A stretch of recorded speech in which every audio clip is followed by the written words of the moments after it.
জলমিত্ৰসকলৰ কাৰণে এইটো সুখবৰ। জলমিত্ৰসকলে বহুত এটা সমস্যাত তেওঁলোকে ভুগি আছিল আৰু এই সমস্যাটো মই ডিপাৰ্টমেণ্টত আমাৰ চৰকাৰ হোৱাৰ লগে লগে ডিপাৰ্টমেণ্টত মই দায়িত্ব লোৱাৰ পিছতে মই দেখিবলৈ পাইছিলোঁ যে মে' মাহৰ পৰা আমাৰ জলমিত্ৰসকলৰ দৰমহা বন্ধ। সিও জলমিত্ৰ বহুত আমাৰ আছে জলমিত্ৰ 2516 জন। এতিয়া এই জলমিত্ৰসকলে যিখিনি দৰমহা পায় তেওঁলোকে আঁচনিটো বন্ধ হৈছে, কিন্তু আঁচনি জেজেএম আঁচনিটোহে বন্ধ আছিল কিছুদিনৰ কাৰণে।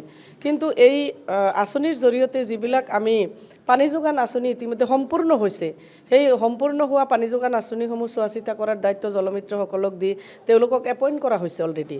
তেওঁলোকৰ যি সমস্যা আছিলে সেই সমস্যাৰ লগত যেতিয়া মই মানে এটা ডিপাৰ্টমেণ্টৰ লগত কথা পাতিলোঁ, ডিপাৰ্টমেণ্টক লৈ পেলাই যেতিয়া মিটিং কৰিলোঁ, তেতিয়া মই গম পালোঁ যে আগৰ চৰকাৰে প্ৰমোদ বড়ো ডাঙৰীয়াৰ দিনত তেওঁৰ চৰকাৰে বিভাগীয় ইএমএ এই সমস্যাটো তেওঁলোকে সমাধান কৰিব পৰা নাই। PNRDৰ জৰিয়তে এই যিহেতু আঁচনিটো বন্ধ হৈ গ'ল, বন্ধ হৈ যোৱাৰ গ'লেও আমিতো জলমিত্ৰসকলক দৰমহা দিব লাগিব। যিখিনি জলজীৱন মিছনৰ আণ্ডাৰত যিখিনি আমাৰ সেই আঁচনিসমূহ সম্পূৰ্ণ হৈছিলে সেইবিলাকতো ৰাইজে পানী পাব লাগিব। ৰাইজেও পানী পোৱা নাই আৰু ইফালে জলমিত্ৰসকলৰো দৰমহা বন্ধ।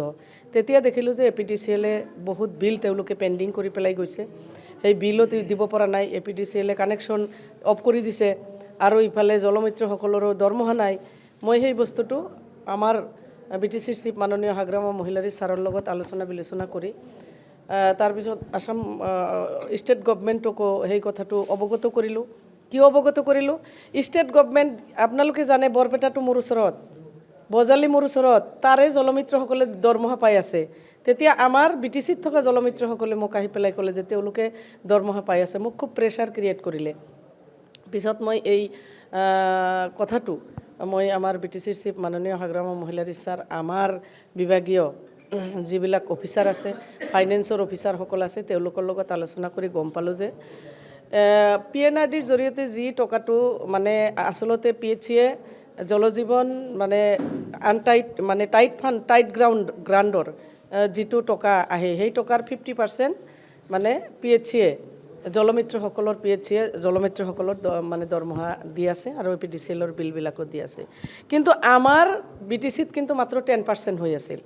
এনেকুৱা এটা প্ৰব্লেম, যি প্ৰব্লেমটো মই তাৰপিছত আলোচনা বিলোচনা কৰি দিল্লীত এটা টীম পঠিয়াই আৰু বিভাগীয় মন্ত্ৰী আমাৰ অসমৰ আমাৰ জয়ন্ত মল্ল বৰুৱা দাদা আহি পেলাই তাৰে আমাৰ মিছন ডাইৰেক্টৰক লৈ আহি অফিচাৰসকলক লৈ আহি মিটিং কৰি পেলাই তাৰপিছত এই আমাৰ আজিৰ যিটো সমস্যা জলমিত্ৰসকলৰ সেইটো আমি সমাধান কৰিব পাৰিছোঁ। সম্পূৰ্ণৰূপে সমাধান হৈ গ'ল। এতিয়া যিটো অনলাইন ছিষ্টেম কৰিব পৰা নাছিলে আগৰ গভমেণ্টে, প্ৰমোদ বড়োৰ গভমেণ্টে, এতিয়া আমি সেইটো অনলাইন ছিষ্টেমো কৰি ল'লোঁ। ইতিমধ্যে মই 8 মাহৰ দৰমহা আপ টু 2025 চনৰ যি ডিচেম্বৰলৈকে ইতিমধ্যে আমি 8 মাহৰ দৰমহা মুকলি কৰি দিলোঁ। ইয়াতে 15 crore 95 লাখ টকা ইতিমধ্যে মুকলি কৰি দিব পাৰিছোঁ আৰু এতিয়াৰ পৰা অনলাইন হৈ গ'ল। এতিয়াৰ পৰা আৰু জলমিত্ৰসকলৰ সমস্যা নাথাকিব, তেওঁলোকে ৰেগুলাৰ দৰমহা পাই থাকিব। আৰু APDCL-ৰ বিলো 6 crore ইয়াতে আছে চামথিং, মানে এইটো মই মুকলি কৰি দিব পাৰিছোঁ। আৰু বাকী যিখিনি আছে ইতিমধ্যে আকৌ খুব সোনকালে ইয়াৰ প্ৰচেছ হৈ আছে, যিহেতু অনলাইন ছিষ্টেম হৈ গৈছে। এতিয়া আৰু যি সমস্যা হৈ আছিল, এটা বান্ধোন দি থৈছিল আগৰ গভমেণ্টে, সেইটো এতিয়া মুকলি হৈ গ'ল। জলমিত্ৰসকলৰ কাৰণে বিৰাট এটা সুখবৰ, তেওঁলোকে ৰেগুলাৰ দৰমহা পাই থাকিব। APDCL-ৰ বিল সময়মতে যাব আৰু পানী যোগান আঁচনিসমূহত এতিয়া পানী যোগান আঁচনিৰ সেই পানী ৰাইজে পাব। আৰু যিবিলাক টেকনিকেল প্ৰব্লেম হৈ আছে, যিহেতু দীৰ্ঘদিন পানী যোগান আঁচনিসমূহ বন্ধ হৈ আছিল, তাৰো ৰিপেয়াৰিঙৰ কামবিলাক ইতিমধ্যে আৰম্ভ হৈছে। তেওঁলোকৰ লগত যিহেতু মই জড়িত নাছিলোঁ, এতিয়া সদিচ্ছা বুলি মই নকওঁ, মই তেওঁলোকৰ আচলতে এইখিনি কেপাচিটিয়ে নাই বুলি মই ক'ম।